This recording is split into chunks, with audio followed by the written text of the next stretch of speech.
마태복음 10장 1절부터 16절까지 말씀 우리 함께 나누겠습니다. 읽겠습니다. 교독하겠습니다. 예수께서 그의 12제자를 부르사 더러운 귀신을 쫓아내며 모든 병과 모든 약한 것을 고치는 권능을 주시니라. 12사도의 이름은 이러하니 베드로라 하는 시몬을 비롯하여 그의 형제 안드레와 세베대의 아들 야고보와 그의 형제 요한, 빌립, 바돌로메, 도마와 세리마테, 알페오의 아들 야고보와 다데오, 가나인 시몬 및 가룟 유다, 곧 예수를 판 자라. 예수께서 이 12를 내보내시며 명하여 이르시되 이방인의 길로도 가지 말고 사마리아인의 고을에도 들어가지 말고 오히려 이스라엘 집에 잃어버린 양에게로 가라. 가면서 전파하여 말하되 천국이 가까이 왔다 하고 병든 자를 고치며 죽은 자를 살리며 나방한 자를 깨끗하게 하며 귀신을 쫓아내며 거저 받았으니 거저 주라. 너희 전대에 금이나 은이나 동을 가지지 말고 여행을 위하여 배낭이나 두벌 옷이나 신이나 지팡이를 가지지 말라. 이는 일꾼이 자기의 먹을 것을 받는 것이 마땅함이라. 어떤 성이나 마을에 들어가든지 그 중에 합당한 자를 찾아내어 너희가 떠나기까지 거기서 머물라. 또 그 집에 들어가면서 평안하기를 빌라. 그 집이 이에 합당하면 너희 빈 평안이 거기 임할 것이요 만일 합당하지 아니하면 그 평안이 너희에게 돌아올 것이니라. 누구든지 너희를 영접하지도 아니하고 너희 말을 듣지도 아니하거든 그 집이나 성에서 나가 너희 발의 먼지를 떨어버리라. 내가 진실로 너희에게 이르노니 심판날에 소돔과 고모라의 땅이 그 성보다 견디기 쉬우리라. 보라, 내가 너희를 보냄이 양을 이리 가운데 보냄과 같도다. 그러므로 너희는 지혜롭고 비둘기같이 순결하라. 아멘. 오늘 말씀에 12제자의 이름이 드디어 나옵니다. 12제자 이름이 열거되고 있습니다. 그런데 우리가 이 12제자의 이름과 함께 반드시 기억해야 하는 것은 이 12제자의 이름이 나오기 전에 먼저 기도가 있었다는 사실입니다. 우리가 지난주에 봤죠? 지난주 38절 말씀에 9장 38절 말씀에 예수님이 제자들에게 이렇게 기도하라고 하셨습니다. 추수할 주인에게 청하여 추수할 일꾼들을 보내주소서 하라. 이렇게 기도하라고 하셨습니다. 그리고 그 기도의 결과, 기도의 응답이 바로 이 12명의 제자입니다. 여러분, 이 원리를 우리가 기억해야 합니다. 누가복음에는 이것이 보다 더 명확하게 나오죠. 누가복음 6장 14절을 보게 되면 거기도 12제자의 이름이 나열되고 있죠. 그런데 12절부터 보게 되면 예수님이 산에 오르사 밤이 새도록 기도하셨습니다. 그리고 기도하시고 이후에 12를 불러 그들을 사도라 칭하시니라 라고 하면서 12명의 제자의 이름이 나오게 되는 것이죠. 이 12제자의 이 이름, 이 12제자는 바로 기도의 응답이고 결과입니다. 주님 자신의 기도의 결과이고 응답일 뿐만 아니라 주님께서 기도하라고 하셔서 기도한 사람들, 그들 자신, 그들의 기도의 응답이 또한 이 12제자라는 사실을 우리가 확인하게 되는 거죠. 여러분, 우리가 그리스도의 제자의 명단에 포함된다고 한다면, 저와 여러분이 그리스도의 제자의 명단에 포함이 된다고 한다면, 우리 제자 교회에 성도 명부 이야기하는 게 아니죠. 그리스도의 진정한 제자의 명단에 우리 천국에 포함되고 기록되어 있다고 한다면 그것은 결코 우연이 된 일이 아닙니다. 결코 우연이 된 것이 아닙니다. 그리고 우리들 자신에게 어떤 조건이나 자격이 충분하기 때문에 제자가 된 것도 아닙니다. 여러분, 오늘 12제자의 이름을 보면 이 중에서 어느 누구도 소위 엘리트라고 할 만한 직업과 지위와 신분과 능력과 지식과 이런 것을 갖춘 사람이 아무도 없습니다. 그래서 왜 이 사람들이 제자로 부름받고 칭함받은 이유가 뭡니까? 어떤 이유에서 이들이 부름받았습니까? 라고 물어본다면 이들에게서 그 이유를 찾을 수가 없어요.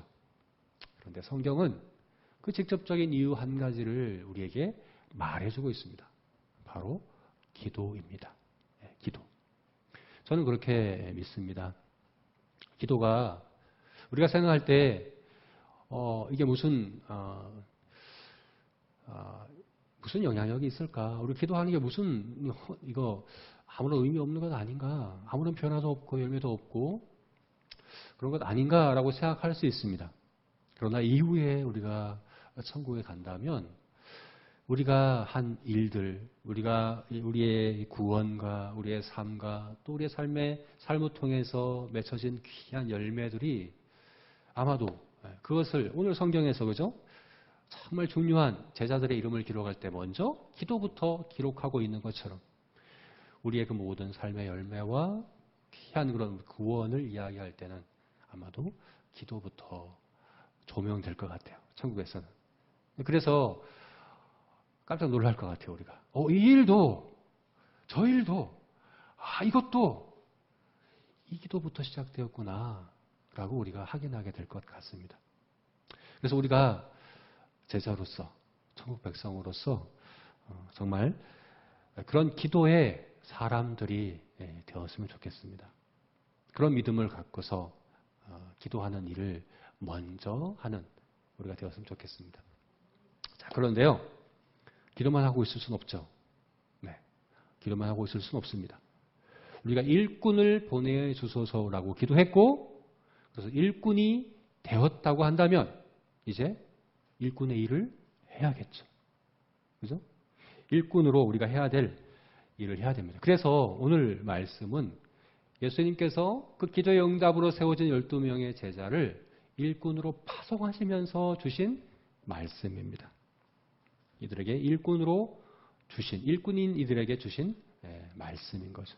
그래서요, 오늘 본문에는 제자가 아닌 또 다른 호칭이 아주 기록되어 있습니다. 제자가 아닌 또 다른 호칭, 또 다른 직분. 이게 뭘까요? 그것은 바로 사도입니다. 사도. 1절에서는 이렇게 했잖아요. 1절에서는 예수께서 그의 제자를 12제자를 부르사 12제자라고 이야기했는데 2절에서는 이것이 어떻게 바뀝니까? 12사도의 이름은 이러하니. 그죠? 1절에서는 제자라고 불렸다가 2절에서는 사도라고 불리는 것을 우리가 보게 되죠. 제자에서 사도로 바뀌게 되는 거죠. 여러분, 마태복음에서 사도라는 이 용어가 유일하게 여기서만 사용되었습니다. 네. 나머지는 다 제자예요. 여기서만 사도라고 불립니다. 사도라는 말이 여기 한 군데밖에 나오지 않습니다. 왜 그럴까요? 왜냐하면 마태복음의 상황, 예수님이 아직 승천하시기 전에 이 땅에 인간의 몸을 입고 사역하신 공생의 기간 동안에는 제자들의 주된 정체성이 사도가 아니라 제자이기 때문이겠죠. 앞으로 사도가 주된 정체성이 될 때가 있어요. 바로 사도행전에 가서겠죠. 그죠? 사도행전에 가서는 본격적으로 사도로서 일을 하게 될 겁니다. 아직은 제자라고 하는 것이 주된 정체성이죠. 그래서 마태복음 내에서 혹은 누가복음, 요한복음, 마가복음 이 복음서 내에서는 사도라는 말이 많이 나오지 않습니다. 주로 제자라는 말이 나오죠. 제자와 사도의 차이가 뭘까요? 제자는 어떤 사람입니까? 제자는 배우는 사람입니다. 배우는 사람. 주님께 배우는 사람입니다. 사도는 뭡니까? 사도라는 말의 문자적인 의미는 뭡니까? 보냄을 받은 사람이라는 뜻입니다. 보내심을 받은 사람이라는 뜻이 바로 이 사도라는 말의 뜻입니다. 이것을 다른 말로 하면 대사 혹은 사자라고도 번역할 수 있습니다. 그래서 빌립보서 2장 25절을 보게 되면요. 에바브로디도라는 사람에 대해서 바울이 이렇게 이야기합니다. 그는 너희 사자가 되어 내 쓸 것을 돕는 자라. 에바브로디도에 대해서 뭐라고 얘기한다고요? 그는 너희의 사자가 되어 내 쓸 것을 돕는 자다. 여기서 너희 사자다라고 하는 이 단어가요. 헬라어로는 아포스톨로스라고 하는 단어인데 이게 바로 사도예요. 사도. 사도라는 말은 이 아포스톨로스는 사자 혹은 대사라는 의미로 당시에 널리 사용되던 일반적인 용어였습니다. 보냄받은 사람, 예. 어떤 단체나 개인을 대신하여 대표해서 어떤 특별한 임무와 사명을 가지고 보냄받은 사람은 다 사도인 거죠. 그래서 제자와 사도는 그 역할이 다릅니다. 제자의 주된 역할은 뭡니까? 배우는 것입니다. 사도의 역할은 뭡니까? 보냄을 받은 사명을 이루는 것입니다. 그죠? 사도는 일꾼인 거예요. 그런데 바로 마태복음에서 유일하게 여기서만 사도라는 용어가 나온다는 사실은, 여기서만 제자들을 사도라고 부르고 사도라고 칭하는 것을 우리가 지금 우리가 읽은 이 마태복음 10장 1절부터 16절까지 말씀뿐만 아니라 10장 전체 말씀의 주제가 무엇일지 우리가 짐작하게 합니다. 사실은요, 이 10장 전체가요, 예수님의 설교입니다. 설교. 우리가 앞에서 5장부터 7장까지가 상상설교였죠. 그죠? 5장부터 7장은 전체가 예수님의 설교입니다. 근데 마태복음에는 이런 설교가 5번 나옵니다. 아주 특별한 구조이죠. 마태복음은 아주 구조가 잘 짜여 있어요. 5번 마태복음에는 예수님의 큰 설교가 덩어리로 5번 나오고, 첫 번째가 산상설교였어요. 5장부터 7장까지 산상설교. 두 번째 설교가 바로 오늘 우리가 보는 마태복음 10장입니다. 두 번째 설교가. 그런데요, 첫 번째 설교인 산상설교와 두 번째 설교인 이 마태복음 10장은 주제적으로 아주 대비됩니다. 대비돼요. 대조가 돼요. 첫 번째 설교인 산상설교는 주로 제자들에게 주신 설교라고 할 수 있습니다. 그리고 이 10장은 사도들에게 주신 설교입니다. 다시 말해서 첫 번째인 산상설교는 제자 공동체 안에서, 천국 백성 공동체 안에서의 역할과 책임에 대해서, 공동체 안에서의 삶과 관계에 대해서 예수님께서 가르쳐 주신 것이 바로 산상설교입니다. 그리고 오늘 보는 마태복음 10장은 세상에 대한, 우리가 세상에 대하여 감당해야 될 역할과 책임에 대한 가르침인 것이죠. 이렇게 제자와 사도의 이 두 가지 가르침을 예수님께서는 산상설교와 그리고 이어서 마태복음 10장에서 이렇게 이어서 우리에게 주고 있는 것입니다. 그래서 이 10장, 우리가 지금 보게 되는 오늘부터 다음 주, 그 다음 주 계속 이어서 보게 될 이 10장 말씀은 세상에 대한 우리의 책임과 역할에 대한 가르침입니다. 그러면 우리가 이렇게 질문해 볼 수 있습니다. 혹시나 우리들 중에 이렇게 질문하는 분이 있을 수 있습니다. 우리는 사도가 아니지 않나요? 우리는 사도가 아니기 때문에 이 말씀은 우리들하고는 상관없는 것 아닙니까? 12사도들에게나 해당되는 것 아닙니까? 이렇게 질문하는 분들이 있을 수 있습니다. 맞습니다. 우리는 사도가 아닙니다. 좁은 의미에서 우리는 사도가 아닙니다.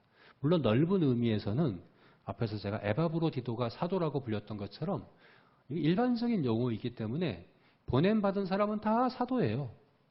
그래서 넓은 의미에서 볼 때는 누구나 다 사도들이라고 할 수 있지만 좁은 의미는 어떤 의미냐면요, 예수님과 세례 요한 때부터 예수님의 부활 승천 때까지 예수님과 함께 동행했고 그 일의 직접적인 목격자이요 증인이면서, 그리고 특별히 신약 성경을 기록하게 하기 위해서 특별히 택하신 사람들. 그래서 역사상 사도들은 딱 신약 성경이 기록되기 전까지의 그 기간에 있었던 그 사람들 외에는 없습니다. 좁은 의미에서는 그렇습니다. 우리는 사도적 전통에 따라, 사도적 전통과 믿음을 따르는 사람들이지만 사도는 아닙니다. 좁은 의미에서는 사도란 딱 그들 외에는 없어요. 그래서 지금 현재 교회 안에는 사도라는 직분은 없습니다. 사도라는 것이 직분으로 존재할 수는 없습니다. 그래서 우리가 나는 사도입니다 라고 이야기하는 것은 사실은 옳지 않아요. 왜냐하면 주로 우리가 좁은 의미로서의 사도를 이야기하기 때문에 그렇습니다. 그런데요, 정체성으로서, 직분이 아니라 정체성으로서 볼 때는 우리가 모두가 사도입니다. 성도 모두는 보냄을 받은 자들입니다. 우리는 제자이기도 하지만 보냄을 받은 자들이라는 사실입니다. 여러분, 이것이 중요합니다. 내가 제자다라는 정체성을 갖는 것 중요하지만 거기만 머물면 안 됩니다. 나는 또한 보냄을 받은 자다라는 정체성을 둘 다 갖고 있어야 하는 것이 중요합니다. 만약에 나는 제자다라는 정체성을 갖고 있어서 예수님의 진리의 이 복음을 그리고 이 교리를 배우고 그것을 우리 공동체 안에서 실천하고자 하는 일에 열심히 힘쓰면서 세상에 대한 보냄을 받은 자로서의 책임과 역할에 대해서는 잘 모르고 거기에 대해서는 소홀하고 거기에 대해서는 서툴고 그렇게 되면 어떻게 될까요, 여러분? 이렇게 한쪽으로 치우쳐질 때 어떻게 될까요? 아주 심각한 부작용이 나타나게 되는 거죠. 단순히 세상에 대한 책임만 못하는 게 아니라 제자로서의 정체성도 다 이제 무너지게 되는 것을 봅니다.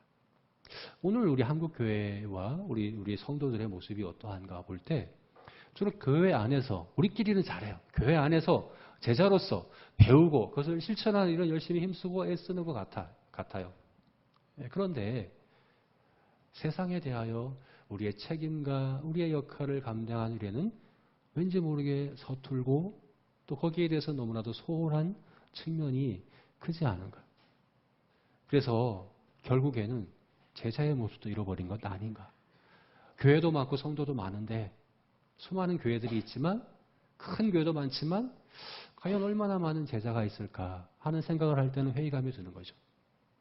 이것은 세상에 대한 우리의 역할과도 깊은 관련이 있는 겁니다. 또 어떤 분들은 이럴 수도 있어요. 세상에 대한 역할, 세상에 대한 책임에 아주 충실하고 거기에서 힘쓰고 그런데 정작 복음과 교리를 배우고 실천하는 제자의 역할에는 소홀할 수 있습니다. 이것도 또한 마땅하지 않은 거죠. 바람직하지 않은 거죠. 결국은 둘 다 무너지게 되는 거죠. 우리가 이 두 가지 균형을 잘 지켜야 합니다. 제자로서 그리고 보냄받은 자로서. 특별히 우리는 제자교회잖아요. 그죠? 그래서 우리는 배우는 일에 정말 힘씁니다. 진리를, 교리를 배우고 그래서 우리 공동체 안에서 실천하는 일은 정말 우리가 애쓰고 있고 또 힘쓰고 있고 또 잘하고 물론 더 잘해야 되겠지만 이 부분 잘하고 있는 것 같아요. 그런데 우리가 세상에 대한 보냄받은 자로서의 역할, 그 책임은 우리가 얼마나 잘하고 있을까? 얼마나 우리가 애쓰고 힘쓰고 있을까? 생각할 때는 정말 우리가 잘 못하고 있는 것 같아요. 네, 더 해야 되는데 왠지 모르게 우리가 익숙하지 않고 또 소홀한 것 같아요.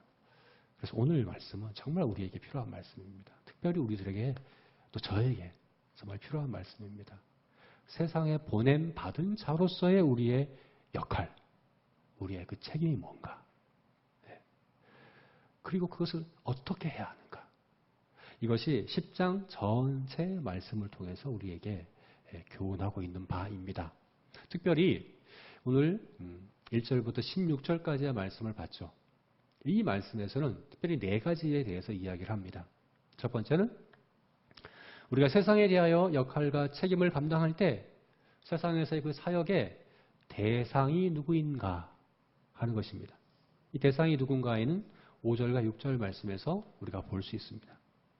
그리고 그 다음에는 그 사역의 방법이 무엇인가, 세상에서 역할과 책임을 감당할 때 그 사역의 방법이 무엇인가는 7절과 8절 상반절까지 말씀에서 우리에게 이야기해 주고 있습니다. 그 세 번째는 우리가 이 사역을 감당할 때 이 사역을 위해서 필요한 자원을 공급받아야 되는 거죠. 이것을 보급이라고 하죠. 이제 군대용어로 보급받는다고 하는데 우리 임무를 위해서 자원을 공급받는 것이거든요. 그 보급, 사역을 위한 보급에 대해서 8절 하반절에서 10절까지 말씀을 통해서 우리가 볼 수 있습니다. 그 네 번째는 사역의 태도가 어떠해야 하는가. 이 사역을 우리가 감당할 때 사역하는 우리의 태도가 어떠해야 하는가를 11절부터 15절까지 말씀에서 볼 수 있습니다. 그리고 한 가지 중요한 16절 말씀에서 이야기하고 있는 중요한 원리가 있는데 16절에 이렇게 얘기하고 있죠. 내가 너희를 보냄이 양을 이리 가운데 보냄과 같도다. 그러므로 너희는 뱀 같고 뱀같이 지혜롭고 비둘기같이 순결하라. 뱀 같기만 해도 안 되고 비둘기 같기만 해도 안 됩니다. 뱀 같고 비둘기 같아야 합니다. 서로 모순돼 보이는 이 두 가지가 균형이 잘 지켜져야 합니다. 뱀 같아야 하고 비둘기 같아야 한다. 그래서 앞에서 제가 5절부터 15절까지 말씀해서 사역의 대상이 어떠하고 사역의 방법이 무엇이고 사역을 위한 보급이 어떠하며 또 사역의 태도가 어떠해야 하는가 이 네 가지 가르침을 우리가 볼 건데 이것을 균형으로 어떤 균형 가운데 우리가 해야 하는가 어떻게 균형을 잘 지켜가며 사역의 대상과 방법과 보급과 태도를 이해해야 하는가를 우리 이 시간에 좀 함께 나눴으면 좋겠습니다. 그래서 이 네 가지 대상, 방법, 보급, 태도 이 네 가지 하나씩 우리가 구체적으로 함께 보겠습니다. 먼저는 대상입니다. 사역의 대상입니다. 우리 5절과 6절 말씀 함께 읽어볼까요? 5절, 6절 말씀 함께 읽어보겠습니다. 시작. 예수께서 이 12를 내보내시며 명하여 이르시되 이방인의 길로도 가지 말고 사마리아인의 고을에도 들어가지 말고 오히려 이스라엘 집에 잃어버린 양에게로 가라. 사역의 대상에 대해서 예수님께서 말씀하시는데 어떻게 말씀하십니까? 이방인의 길로도 가지 말고 사마리아인의 고을에도 가지 말고 어디로 가라고요? 이스라엘 집에 잃어버린 양에게로 가라 라고 예수님께서 구체적으로 사역의 대상을 지시해 주셨습니다. 이방인도 안 되고 사마리아인도 안 된다. 오직 이스라엘에 잃어버린 이스라엘 모든 사람들도 아니다. 이스라엘 중에서 잃어버린 양에게로 너희는 가라. 이렇게 구체적으로 지시해 주셨습니다. 여러분 그런데 이것이 성경 전체적인 가르침과는 좀 모순된다는 거 우리가 알 수 있죠. 우리 이제 올해의 주제 성구 표에서도 알 수 있듯이 예수님은 모든 민족을 제자 삼으라라고 우리에게 말씀하시지 않습니까? 모든 이방인과 사마리아인 따질 것 없이 모든 민족을 제자 삼으라. 땅 끝까지 이르러 내 증인되라 하는 것이 성경의 기본적인 가르침이잖아요. 제자들에게 주신 사명이잖아요. 예수님이 앞으로 이제 마태복음 마지막 결론부에서 드디어 파송하시죠. 세상으로 파송하시면서 그렇게 말씀하시거든요. 모든 민족과 족속에고 가라 이렇게 말씀하시는데 왜 오늘 말씀에서는 이방인의 길로도 가지 말고 사마리아인의 땅에도 가지 마라. 그리고 오직 이스라엘의 잃어버린 양에게로만 가라. 이렇게 말씀하셨냐. 이렇게 우리가 질문해 볼 수 있는 거죠. 그 이유에 대해서 우리가 두 가지로 설명할 수 있습니다. 왜 이렇게 이야기하셨는가. 첫 번째는 아직은 예수님의 공생의 기간이기 때문에 그렇습니다. 지금 제자들이 이 말씀을 받은 기간이 아직은 예수님의 공생의 기간입니다. 예수님이 부활 승천하셔서 이제 파송하시는 그때가 아니라 아직은 공생애가 이루어지는 기간이기 때문에 그렇습니다. 여러분, 공생의 기간은 예수님이 복음을 전파하고 가르치는 기간이기도 하지만 복음의 내용을 완성해가는 기간이기도 합니다. 복음의 내용을 완성해가는 기간입니다. 아직은 복음이 완성되지 않았죠. 이 기간 동안 예수님께서 집중하신 것은 무엇입니까? 하나님께서 구약에서 언약하시고 약속하신 그 일, 메시아가 오셔서 행하시겠다고 하신 그 일을 이뤄가는 과정입니다. 하나님은 구약에서 어떻게 약속하셨습니까? 모세와 같은 선지자, 다윗과 같은 목자를 이스라엘 민족 가운데 주시겠다, 보내시겠다고 약속하셨습니다. 그래서 예수님은 공생의 기간에 이스라엘 민족의 목자요, 선지자로의 사역에 집중하셨습니다. 이것은 하나님의 언약을 이루시고자 하는 복음의 내용을 완성해가는 그런 과정이기 때문에 그렇습니다. 그래서 예수님은 이스라엘 민족, 유대 민족에게 그 사역을 집중하셨다는 것을 우리 공생의 기간 동안에 볼 수 있습니다. 지금 제자들은 예수님을 대신하여 예수님의 그 일을 하도록 파송받는 것입니다. 그래서 예수님이 이스라엘 민족에게 집중하시고 그들에게 그 대상을 그들로 제한하셨던 것처럼 지금 파송받는 제자들도 이스라엘 민족에게 보냄받는 것이죠. 그래서 첫 번째 이유는 지금 제자들이 파송받는 이때가 공생의 기간이기 때문이다 하는 것입니다. 그런데 이 이유만 있는 건 아닙니다. 또 다른 중요한 이유가 있습니다. 이건 아주 현실적인 문제인데요.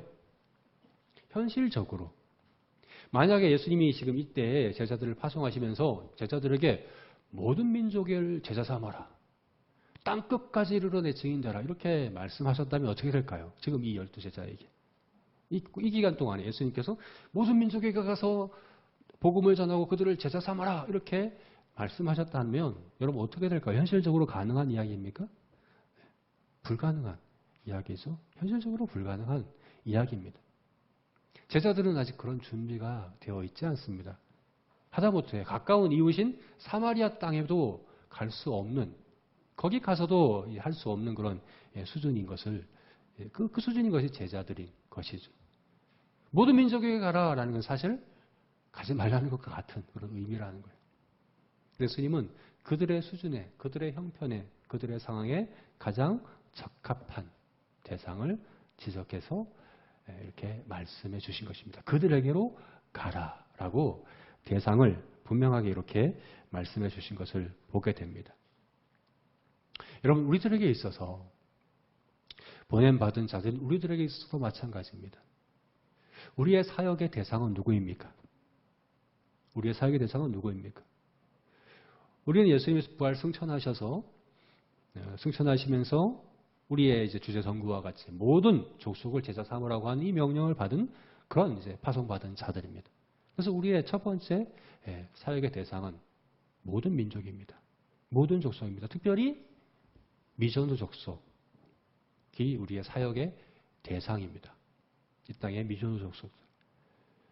그래서 우리 제자교회에서는 인도네시아의 스카유 종족과 그리고 타지키스탄의 타직족을 그렇게 우리의 사역의 대상으로 삼고 사역하고 있습니다. 제가 이제 헌금 기도할 때마다 그 선교사님들을 위해서 기도하는 이유가 그런 이유입니다. 우리가 드리는 헌금 중에서 일부가 그 사역을 위해 쓰여집니다. 그리고 돈만 보내서는 안 됩니다. 그죠? 우리가 그 일에 기도로서 함께하는 우리가 되어야 합니다. 그들도 우리의 사역의 대상입니다. 그들, 그죠? 모든 민족, 특별히 이 땅의 미전도 족속은 우리의 사역의 대상입니다. 우리가 잊어버리면 안 됩니다. 그러나 여러분, 거기만 몰면 안 됩니다. 우리가 균형이 중요합니다. 사역에서 균형이 중요합니다. 미전도 종족만 우리의 사역의 대상이다? 그건 안 됩니다. 하나님은 우리의 현실과 우리의 능력과 우리의 상황과 우리의 은사와 우리 형편에 가장 적합한 그 대상들을 우리에게 지적하시고 그들에게도 우리를 보내신다는 사실을 우리가 기억해야 합니다. 여러분, 우리 모두는 보냄받은 자입니다. 우리 모두가 단순히 그냥 이제 미전도 종족회로 간 사역하고 있는 그 선교사님들을 기도로서 또 물질로서 후원하는 그런 차원의 받은 자가 아니라 직접 가서 우리가 사역해야 될, 직접적으로 사역해야 될 구체적인 대상이 있는 그런 우리가 보냄받은 자입니다. 나의 직접적인 대상이 있다는 얘기예요. 누구나 다 그렇습니다. 오늘 12명의 제자의 그 면면을 살펴보십시오. 이들 중에 누가 엘리트입니까? 누가 돈도 많고 능력도 많고 지식도 많고 한 그런 자격이 있는 사람이 그런 사람들 아닙니다. 그러나 누구나 성도는 또 보냄받은 자 누구나 하나님은 각자의 형편과 은사와 능력과 형편에 맞게 사용하십니다. 그래서 각자 다르다고 저는 믿습니다. 저의 대상으로, 저에게 맞는 대상으로 주신 사람이 있는가 하면 또 다른 우리 제자교회 안에 그 어떤 성도도 그분만 감당할 수 있는 그런 대상들이 분명히 있다고 저는 믿습니다. 그래서 한번 생각해 보십시오. 나에게서 그 대상은 누구인가? 나의 형편과 나의 은사와 나의 자원과 나의 상황에 가장 적합한 나의 사역의 대상은 누구인가 하는 것입니다. 분명히 이것이 있어야 되는 겁니다.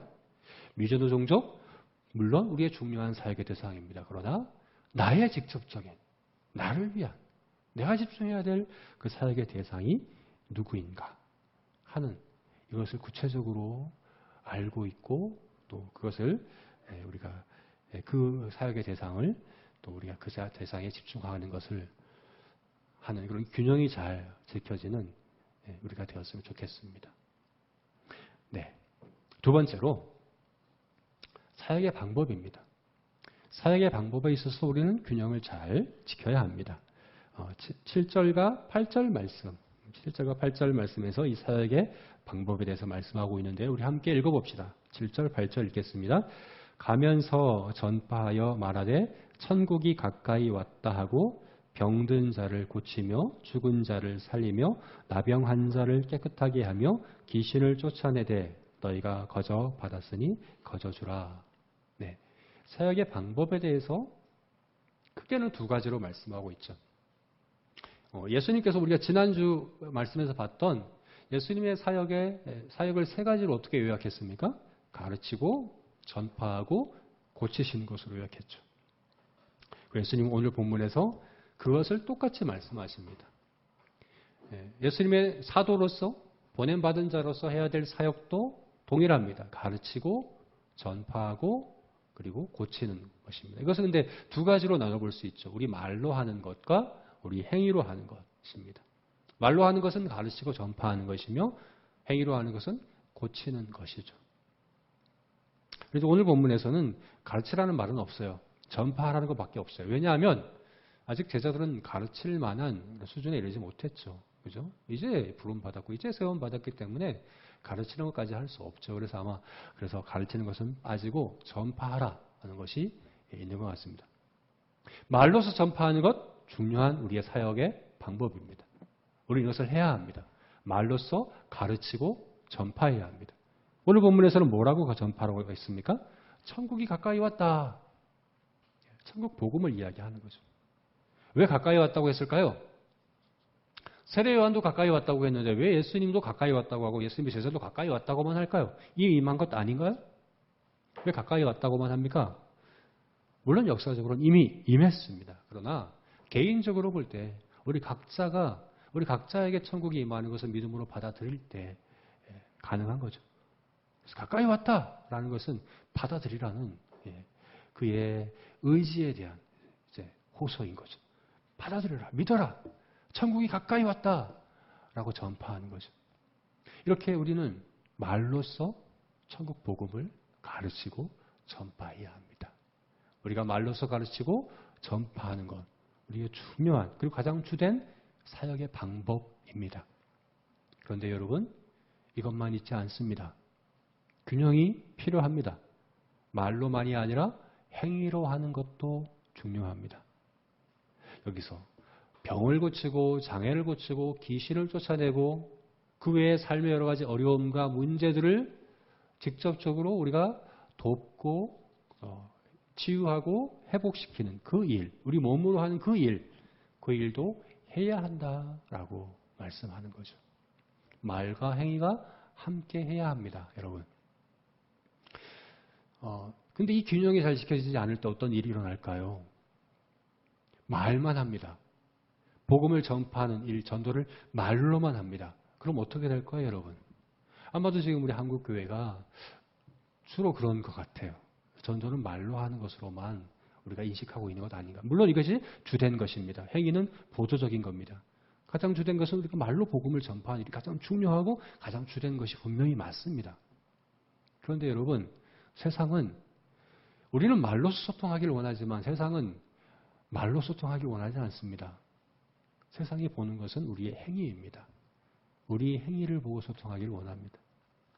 그래서 말씀하죠. 그래서 그런 이야기가 있는 거죠. 세상이 읽을 수 있는 유일한 성경은 성도들의 삶이다. 성도들은 이 말씀을 읽지 않습니다. 듣지 않습니다.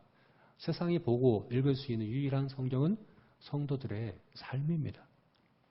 사도 바울도 그렇게 이야기를 하는 거예요. 너희 행실을 보고 믿지 않는 남편이, 믿지 않는 상전이 믿어서 구원받을 수 있다. 너희 행위가, 너희 선하고 의로운 삶이 너희의 그런 삶의 착한 모습이 바로 너희가 하는 중요한 사역의 방법이다. 이게 성경이 우리에게 이렇게 이야기를 하고 있는 것입니다. 예. 오늘날 우리가 어떠한가? 우리 한국교회가 특별히 이 코로나 이 사태로 말미암아, 그죠? 우리, 지금 많이 비난받고 있죠. 세상으로 비난받고 있는 모습이 이런 부분 아닌가? 그런 생각을 하게 됩니다. 말은, 물론 이게 중요합니다. 복음을 말로서 전파하는 것이 주된 사역입니다. 그러나 균형이 중요합니다. 우리가 선하고 의롭고 착한 행실로 복음을 나타내 보이는 일은 너무나도 중요합니다. 또 반대로 착하고 선하고 의로운 행실만 하고 말은 하지 않는 것, 이것도 더 문제인 거죠. 그죠? 그것도 바람직한 태도가 아닙니다. 이 둘이 함께 있어야 됩니다. 여러분, 나는 말로써 복음을 전파하고 가르칠 준비가 되어 있는가? 나는 그렇게 하고 있는가? 한번 돌아보십시오. 그리고 그것 말고 또 행위로서 나는 복음을 나타내고 그들의 현실적이고 실제적인 문제 가운데 찾아가서 그들을 돕고 치유하고 회복시키고 섬기는 그 일을 실제로 나는 하고 있는가? 이 두 가지를 우리가 우리 스스로에게 점검해 봤으면 좋겠습니다. 둘 중에 하나는 하고 있어야 돼요, 여러분. 둘 중에 하나는 하고 있어야 돼요. 우리 첫 번째에서 봤던 나의 구체적인 사역의 대상 생각했죠, 그죠? 나는 그 대상에게 이 두 가지 중에 한 가지는 하고 있습니까? 우리가 복음을 실제로 말로 전파하는 이런 기회가 주어져야 합니다. 그러면 그 기회가 주어지기 전까지 난 아무것도 안 하고 있습니까? 아닙니다. 행위로서 하고 있어야 합니다. 네, 행위로서 그와 소통하고 있어야 합니다. 그래서 그의 그 마음과 귀가 열려서 말로 전하는 복음을 들을 그런 기회가 주어지기까지 우리가 행위로서 그에게 착하고 선하고 의로운 행실을 계속해서 하며 그 사역의 대상에 사역을 하고 있어야 하는 것입니다. 우리 자신을 그렇게 돌아봤으면 좋겠습니다. 나는 말로서 전하는 복음을 위해 잘 준비되어 있는가? 그리고 보조적인 역할이긴 하지만 행위로서도 나는 복음을 잘 나타내고 섬기고 그렇게 사역하고 있는가? 이렇게 우리를 돌아봤으면 좋겠습니다. 이렇게 이 두 가지 균형이 잘 지켜지는 우리 저와 여러분이 되시기를 주님의 이름으로 축원합니다. 세 번째, 사역을 위한 보급, 사역을 위한 공급입니다. 8절 하반절에서 10절까지의 말씀입니다. 8절 하반절 너희가 거저 받았으니 여기서부터 한번 읽어보겠습니다. 너희가 거저 받았으니 거저 주라. 너희 전대에 금이나 은이나 동을 가지지 말고 여행을 위하여 배낭이나 두벌 옷이나 신이나 지팡이를 가지지 말라. 이는 일꾼이 자기의 먹을 것 받는 것이 마땅함이라. 여러분 여기서 이 말씀에서 우리가 자세히 보면 사실 좀 말이 안 되는 것 아닌가 이렇게 생각할 수 있습니다. 8절에서는 거저 받았으니 거둬줘라. 아무 대가도 기대하지 마라. 아무것도 받으려고 하지 마라. 이렇게 말씀했죠. 그죠? 근데 10절 마지막에서는 어떻게 얘기합니까? 일꾼이 받는 게 마땅하다. 받아야 한다. 이렇게 말씀해요. 8절에서는 받지 말라고 하시고 9절에서는 받으라고 하실까? 모순돼 보이지 않습니까? 그죠? 받지 말라고 하시면서 또 받으라고 하셔. 어떻게 해야 됩니까, 여러분? 잘 이해가 되지 않죠. 그죠? 이게 조화될 수 있는가? 이렇게 생각할 수 있습니다. 그러나 조화됩니다. 둘 다 한 가지 은혜의 원리에 대해서 우리에게 말씀하고 있습니다. 어떤 은혜의 원리입니까? 우리가 받은 것은 다 값없는 은혜로 받은 것입니다. 거저 받은 겁니다. 우리가 가진 은사, 능력, 자원, 재능, 시간, 우리 모든 것들 중에서 은혜로 받지 않은 것이 어디 있습니까? 다 하나님께서 값없는 은혜로 우리에게 주신 것입니다. 그래서 이것을 우리가 나눌 때는 우리가 받은 복음과 또 우리의 자원을 통해 그들을 몸으로 섬기는, 행위로 섬기는 이것들도 다 값없이 거저 나눠줘야 합니다. 왜요? 은혜로 값없이 받았기 때문에 나눠줘야 합니다. 이게 이제 은혜의 원리를 이해해요. 그런데 10절 말씀에서 일꾼이 받아야 한다라고 하는 것은 은혜의 원리 아닌 것 아닌가요? 이렇게 생각할 수 있는데 사실 이것도 은혜의 원리를 이야기하는 거예요. 여기서 일꾼이 받는 것은 일한 대가를 받으라는 얘기가 아니기 때문에 그렇습니다. 정확히 어떻게 표현하고 있습니까? 일꾼이 자기의 먹을 것 받는 것이 마땅하입니다. 이것은 일꾼이 일한 대가를 받으라는 이야기가 아니죠. 뭡니까? 일할 수 있도록 필요한 자원을 공급받는 것을 이야기하는 것입니다. 내가 일했으니까 거기에 마땅한 대가를 삭슬 달라고 하는 것이 아니라 내가 일하기 위해서 일할 수 있도록 필요한 자원을 공급받는 것이 마땅하다라고 이야기를 하는 것이죠. 그래서 이것은 동일하게 은혜를 이야기하는 것입니다. 일한 대가를 받는 건 은혜가 아니죠. 그러나 일하기 위하여 받는 것입니다. 우리의 사역이 그렇습니다, 여러분. 우리가 보냄받은 자로서, 주님으로부터 보냄받은 자로서 세상에 대한 역할과 책임을 감당할 때 우리는 삭슬 받기 위해서, 이런 대가를 받기 위해서 일하는 그런 일꾼들이 아닙니다. 이미 받은 것이 있어서, 이미 받고 있기 때문에 그 자원을 가지고 일하는 자들이라는 거죠. 그래서 이 말씀을 우리에게 적용시켜 본다면 두 가지로 우리가 적용시켜 볼 수 있습니다. 첫 번째로, 우리가 세상에 대한 역할과 책임을 감당할 때 우리의 사역에 대가를 기대하지 마십시오. 그걸 통해 내가 뭘 얻으려고 하지 마십시오. 그것을 통해 뭘 얻으려고 기대한다면 그것은 내가 거저 받았다는 것을 부정하는 겁니다. 내 거라고 생각하는 거죠. 그죠? 내 노력을 얻었다고 생각하는 거죠. 거저 받았기 때문에 우리는 거저 흘려보내야 합니다.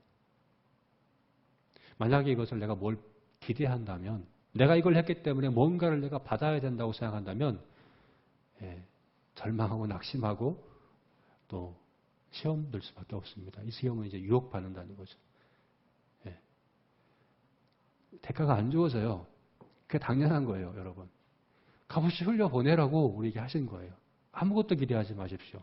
복음을 전할 때, 말로든 행위로든 섬길 때 아무것도 기대하지 말아야 한다. 이것이 우리 첫 번째 원리입니다. 두 번째는, 우리가 주님으로부터 보냄받은 자로서 세상에 대한 역할과 책임을 감당한다고 한다면 그것을 위한 필요, 자원을 공급해 주실 것을 믿으십시오. 거기에 합당한 자원이 이미 공급되었습니다. 그리고 계속해서 공급되고 있습니다. 이것이 제가 이제 보급이라는 이 특별한 용어를 쓴 이유가 군인들이 그런 거죠. 군인들은 자기의 역할과 자기의 이 사명이 있죠. 그것을 위해서 보급이 계속해서 주어집니다. 그래서 보급은 굉장히 중요합니다. 군대에서. 군인들이 싸움 나갈 때 자기 필요한 거 다 짊어 싸들고 가지 않습니다. 전대나 은이나 금이나 배낭이나 두벌 옷이나 지팡이 갖고 가지 않습니다. 가장 중요한 필요들인데, 반드시 있어야 되는 것들인데 갖고 가지 않습니다. 자기의 사명을 위해서 계속해서 공급되는 것을 알고 있고 믿기 때문에 그런 것입니다. 그래서 여러분, 우리가 하나님 나라 위하여 세상을 향한 우리의 역할, 우리의 사명을 감당한다고 한다면 거기에 따른 필요는 반드시 공급된다는 것을 믿으십시오. 그래서 그것은 그 필요가 공급되는 것은 또 특별히 사람들을 통해서 하나님께서 그 일을 하시는 거죠. 그죠? 그래서 사람들을 통해서 우리가 공급받을 때 그것은 내가 일한 대가로 받는 것이 아니라 일할 수 있도록 하나님께서 그를 통해 공급해 주시는 것임을 우리가 믿고 아는 것이 좀 중요합니다. 저에게 이것을 좀 적용시켜 본다고 하면 이렇습니다, 여러분. 저는 목회자니까요, 그죠? 목사니까. 제자교회에서는 결혼식이나 장례식이나 돌잔치나 신방이나 이런 특별한 예배나 이런 기회가 있어서 제가 설교를 하거나 기도할 때 사례를 받지 않습니다. 왜 그럴까요? 마치 일한 대가로 받는 것처럼, 내가 설교했으니까, 기도했으니까 그 대가를 받는 것처럼 오해될 수 있기 때문에 그렇습니다. 그건 옳지 않습니다. 제가 설교할 수 있고 기도할 수 있도록 이미 다 공급되고 있고 그 공급된 것으로 저는 사역합니다. 그래서 이 원칙을 적용하고자 우리 제자교회에서는 그렇게 하고 있는 것이죠. 이 원칙을 여러분의 각자의 삶에도 적용해 보십시오. 그리고 적용해야 합니다. 나는 복음을 위하여 말로써 행위로써 사역하되 아무런 대가도 기대하지 않습니다. 그리고 그것을 할 수 있도록 필요한 공급이 끊임없이 하나님으로부터 정확히 주어지고 있습니다. 그 믿음을 여러분이 가지시고 그렇게 사역할 수 있는 우리 모든 천국 백성, 일꾼들 되시기를 주님의 이름으로 축원합니다. 마지막 네 번째로 사역의 태도에 대해서 11절부터 15절까지 말씀에서 우리에게 가르쳐주고 있습니다. 우리 11절부터 15절 말씀 같이 읽어보겠습니다. 읽겠습니다. 시작. 어떤 성이나 마을에 들어가든지 그 중에 합당한 자를 찾아내어 너희가 떠나기까지 거기서 머물라. 또 그 집에 들어가면서 평안하기를 빌라. 그 집이 이에 합당하면 너희 빈 평안이 거기 임할 것이요 만일 합당하지 아니하면 그 평안이 너희에게 돌아올 것이니라. 누구든지 너희를 영접하지도 아니하고 너희 말을 듣지도 아니하거든 그 집이나 성에서 나가 너희 발에 먼지를 떨어버리라. 내가 진실로 너희에게 이르노니 심판날에 소돔과 고모라 땅이 그 성보다 견디기 쉬우리라. 여러분 여기서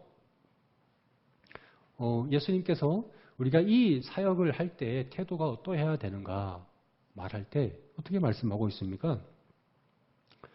그들에게 발의 먼지를 떨어버리라. 합당한가 아니한가 그들을 살펴보라. 굉장히 당당하고 단호한 이런 태도를 우리에게 말씀하고 있는 것을 보게 돼요. 제자들에게 이렇게 말씀하고 있죠. 그런데 이것이 사실은 그 이전에 우리가 봤던 예수님의 사역의 근본 동기는 긍휼히 여기고 불쌍히 여기는 마음이잖아요. 잃어버린 이스라엘의 잃어버린 양에게로 가라. 그들을 잃어버린 양으로 여기는 목자의 마음, 아버지의 마음으로 그들을 찾아가 섬기는, 그죠? 친절하고 온유하고 또 겸손한 자세로 그들을 섬기라고 하는 것이 우리가 앞에서 봤던 자세잖아요. 태도잖아요. 그런데 오늘 본문 말씀에서는 정반대되는 모순되는 그런 태도를 이야기하는 것처럼 보일 수 있습니다. 그런데요, 이 두 가지가 이 두 가지에 있어서 균형을 지키는 것도 중요합니다. 한편으로 우리는 우리의 사역의 대상을, 사역의 방법을 가지고 우리의 자원으로 섬기고자 할 때에 한편으로 그들을 불쌍히 여기고 긍휼히 여기는 마음으로 해야 합니다. 사도 바울이 이야기했던 것처럼 나는 모든 사람들에게 종이다라고 얘기했던 종의 자세와 모습으로 섬기는 그런 모습으로 그들을 섬기는 것이 마땅합니다. 불쌍히 여기는 마음, 긍휼히 여기는 마음, 그들을 온유하고 따뜻하게, 친절하게 하는 것, 무리하지 않게 하는 것 굉장히 중요합니다. 그렇게 해야 합니다. 그런데 그것만이 아니라 우리에게는 또한 단호한 모습이, 또 철저한 모습이 필요합니다. 예수님께서는 합당한 집을 찾아가라고 이야기하십니다. 우리가 합당하게 되는 필요가 있는 게 아니에요. 그들이 합당해야 합니다. 그래서 전도는 이산가족 찾기라고 제가 자주 표현을 합니다. 우리 하나님 백성 아닌 사람을 하나님 백성 만들려고 전도하는 것 아닙니다. 이미 하나님 백성인데, 이미 하나님께서 택하신 하나님 백성인데 우리의 전도를 통해서 하나님 백성의 공동체 안으로 들어오는 거예요. 그래서 이산차 가족 찾기예요. 전에는 몰랐는데 나의 가족이었네. 같은 천국 백성이었네. 같은 형제 자매였는데 이것을 깨닫게 되는 게 전도예요. 그래서 그들에게 우리를 맞출 필요가 없어요. 그들이 합당한가 아닌가가 중요한 거예요. 그래서 복음을 전할 때, 복음을 위하여 일할 때 우리는 당당해야 합니다. 단호해야 합니다. 우리의 자세와 우리의 태도는 긍휼히 여기고 불쌍히 여기고 겸손한 모습이야지만 우리가 전하는 복음에 있어서는, 이 복음의 내용에 있어서는 절대로 타협해서도 또 이것을 그들에게 맞추고자 하는 그런 마치 구걸하는 자의 모습으로 그렇게 해서는 안 된다는 얘기예요. 그래서 스폴천 목사님은 이렇게 이야기했습니다. 누구든지 하나님께서 복음을 전하라고 부르신다고 한다면 구걸하는 자가 아니라 왕으로서 하라. 왕의 모습으로 하라. 왜 그렇습니까? 이것이 대사의 모습. 원래 외교관은 그래요. 외교관은 개인의 자격으로 가는 게 아니라 한 나라를 대표해서 하는 것이기 때문에 만약 외교관이 비굴하게 또 구걸하는 모습으로 그렇게 타협하려고 하고 그런 식으로 이제 그런 태도로 한다고 한다면 그것은 국민에 대한 모욕입니다. 내가 대표하는 나라를 모욕하는 것입니다. 우리가 복음을 전하고 또 복음을 위한 사역을 할 때는 왕의 모습으로 하십시오. 우리를 보내신 우리 주님, 우리 하나님의 그 권위를 갖고 그렇게 행하는 것이 필요합니다. 그래서 때로는 발의 먼지를 떨어버려야 합니다. 이 발의 먼지를 떨어버리라는 것은 그 당시 유대인의 간섭을 이야기하는 것인데요. 유대인들은 이방인의 땅이나 이방인 가정을 방문했다고 한다면 거기서 나올 때 발의 먼지를 떨어버렸습니다. 그만큼 이방인과는 상종하지 않으려고 했던 거죠. 발의 먼지를 떨어버린다는 것은 너는 이방인이다. 넌 나와 같은 백성 아니다. 라는 의미예요. 우리가 복음을 전할 때 그것을 받아들이지 않는 것은 그가 이산 가족이 아닌 거예요. 그죠? 하나님 택한 백성이 아닌 거예요. 그래서 받아들이지 않으면 발의 먼지를 떨어버리라. 이방인으로 여겨라. 하나님 백성 아닌 것으로 여겨라. 라고 말씀하시는 거죠. 물론 우리가 한두 번 전해보고 받아들이지 않으니까 넌 이방이구나 이렇게 하라는 이야기는 아닌 거죠. 그렇죠? 그런 의미가 아니라 복음에 있어서 두 가지 자세, 이 균형이 필요하다는 겁니다. 복음에 있어서는 타협지 아니하고 우리의 개인적인 모습에 있어서는 종의 모습으로 겸손히 섬김으로 그 일을 감당하는 이 두 가지 균형이 잘 지켜지는 저와 여러분이 되었으면 좋겠습니다. 말씀을 맺겠습니다. 예수님은 16절 말씀에서 보라 내가 너희를 세상에 보냄이 양을 이리 가운데 보냄과 같도다. 이렇게 말씀하십니다. 보라 양을 이리 가운데 보냄과 같도다. 여러분 양을 이리 가운데 보내면 어떻게 되겠습니까? 이게 얼마나 위험하고 또 얼마나 많은 위협과 또 많은 어려움들이 있는가를 예수님이 잘 아시는 거예요. 그래서 이렇게 아주 조심스럽게 이 균형을 잘 지키라고 우리에게 말씀하는 겁니다. 너희는 뱀 같기도 하고 비둘기 같기도 해야 한다. 너희는 이 균형을 잘 지켜야 한다. 사역의 대상을 정하고 사역의 방법을 우리가 실천하고 또 그리고 사역에 필요한 것들을 공급받는 것을 이해함에 있어서도 그리고 사역을 하는 태도에 있어서도 어느 쪽으로도 치우치지 말고 균형을 잘 지켜라 라고 우리에게 당부하고 계십니다. 저와 여러분이 이와 같이 제자로서뿐만 아니라 보냄받은 자로서 특별히 이 보냄받은 자로서의 그런 균형을 잘 지키는 우리 모두가 되시기를 주님의 이름으로 축원합니다.